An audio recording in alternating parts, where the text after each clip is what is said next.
వరంగల్ జిల్లా నర్సంపేట నియోజకవర్గానికి చెందిన నార్కపేట గ్రామ వాస్తవ్యులు దళిత బిడ్డ శ్రీరాముల Srinivas senior sub inspector of police గారు ఈరోజు వారు ఆత్మహత్య చేసుకోవడం, ఈరోజు మరణించడం అనేది చాలా బాధాకరం. వారు చాలా స్పష్టంగా వ్రాతపూర్వకంగా ఫిర్యాదు చేశారు. ఉన్నత స్థాయి పోలీస్ అధికారుల యొక్క వేధింపుల వల్ల, ప్రభుత్వ వేధింపుల వల్ల,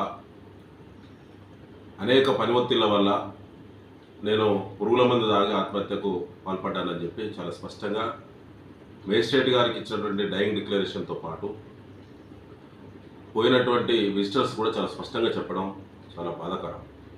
అయినా ప్రభుత్వం ఇప్పుడు కూడా స్పందించలేదు.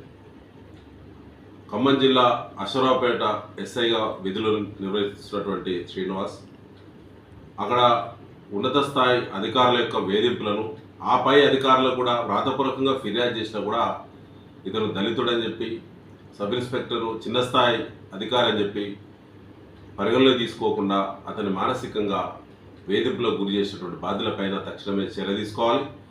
వారందరూ ఏ స్థాయి అధికారులను అందరినీ సస్పెండ్ చేయాలి. ముఖ్యంగా మన బార్డర్లో ఉంటుంది, ఆంధ్ర తెలంగాణ బార్డర్లో ఉండేటువంటి పోలీస్ స్టేషన్ కాబట్టి వారు ఇచ్చినటువంటి మరణ వాంగ్మూలంలో ప్రాంతీయ భేదాలను కూడా వారు చాలా స్పష్టంగా వారి వీడియోలో చాలా స్పష్టంగా చెప్పారు. దానిపైన కూడా బాధ్యులపైన కూడా చర్యలు తీసుకోవాలి. ఆ కుటుంబానికి వారి భార్యకు వెంటనే పోలీసులు డిపార్ట్మెంట్లో ఉద్యోగం కల్పించాలి.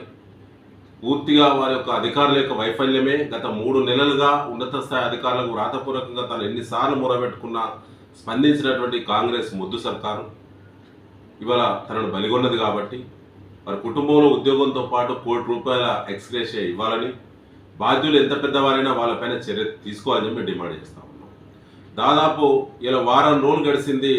శ్రీరాముల శ్రీనివాస్ ఎస్ఐ గారు SHO ఉండి తను సూసైడ్ అటెంప్ట్ చేస్తే హైదరాబాద్ నడిబొట్టున ట్రీట్మెంట్ తీసుకుంటే ఆ జిల్లాకు చెందిన మంత్రులు కానీ, రాష్ట్ర ముఖ్యమంత్రి కానీ, ఏ ఒక్క ఉన్నత స్థాయి అధికారి కూడా కనీసం తనను పరామర్శించకపోవడం అనేది చాలా శోచనీయం. ముఖ్యమంత్రి రేవంత్ రెడ్డి గారు మాట్లాడారు, పోలీసుకు ఫ్రెండ్లీ పోలీస్ కాదు, మన మార్పు వచ్చింది, ఇవాళ ప్రజాపాలన జరుగుతూ ఉన్నది.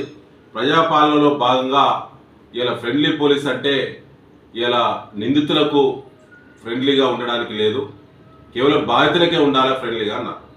మరి ఇవాళ శ్రీరాముల శ్రీనివాస్ ఎస్ఐ గారు నిందితుడా బాధితుడా? ఇలా ముఖ్యమంత్రి రేవంత్ రెడ్డి గారు ఆత్మపరిశీలన చేసుకోవాలి. ఈ ప్రభుత్వం సిగ్గుపడాలి.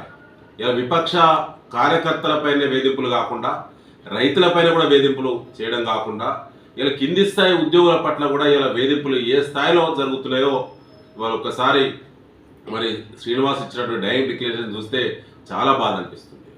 తన పిల్లలు ఇవాళ అనాథలైన్లు, ఇలా దళిత బిడ్డ ఎస్ఐగా సెలెక్ట్ కావడం అంటేనే మామూలు విషయంగా తెలంగాణ ఉద్యమంలో పాల్గొని ఆ స్ఫూర్తితోటి కష్టం ఉద్యోగం సాధించిండు. తెలంగాణ రాష్ట్రంలో సాధించిన ఉద్యోగం ఇవాళ ఆయనకు చిట్ట జీవితం వరకు కూడా మరి తను అనుభవించకపోవడం చాలా బాధాకరం. దానికి ప్రభుత్వమే బాధ్యత వహించాలి, ఆ కుటుంబానికి న్యాయం చేయాలి.